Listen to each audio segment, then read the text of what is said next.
Барыңызға қайырлы күн. Бүгін сіздерге өзімнің ең сүйікті тортым, бананды торттың рецептісімен бөліспекшімін.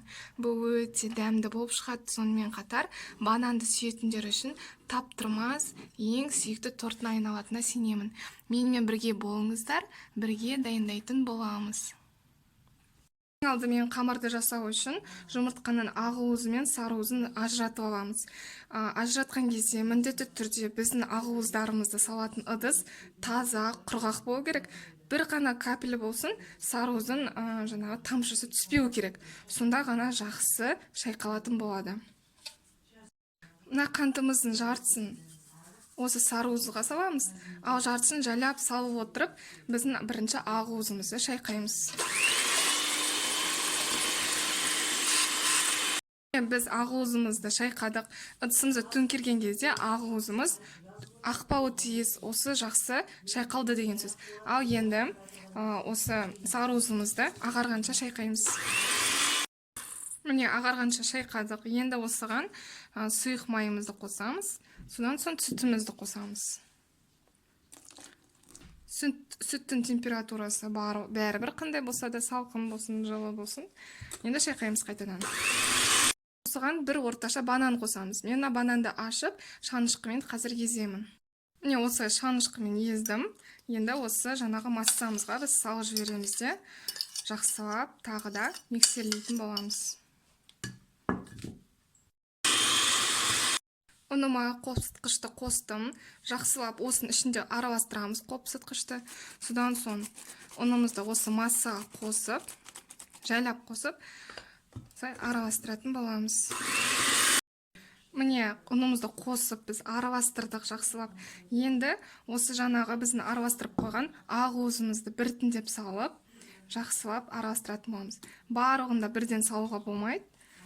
Миксермен емес, осылай қасықпен немесе күрекшемен араластырамыз.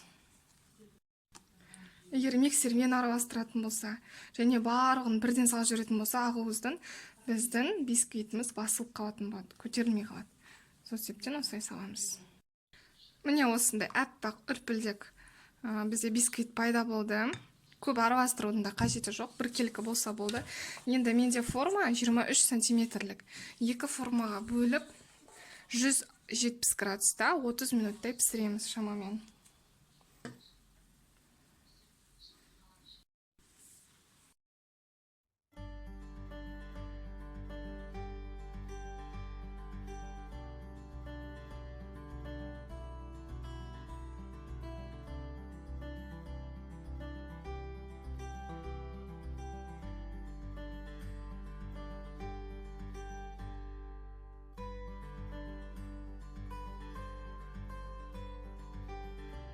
Тортымыз жаңа бисквитімізге креміміздің барлығын жағып шығамыз.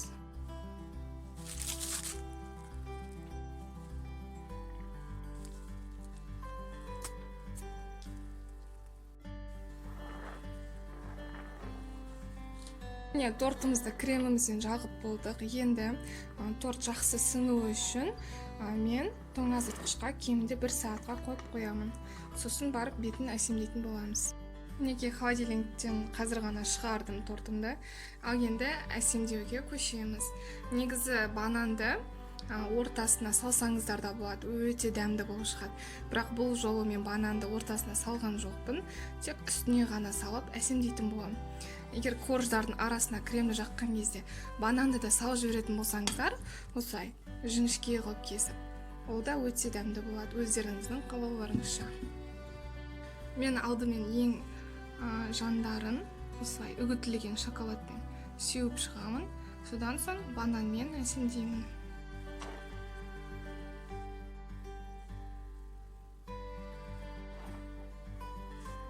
Мен жай ғана бетін осылай өзімнің фантазиям бойынша әдемілей салдым. Ал бұлай барлығы да өздеріңіздің қалауларыңызша. Сіздерге ортасын кесілген көрсетейін.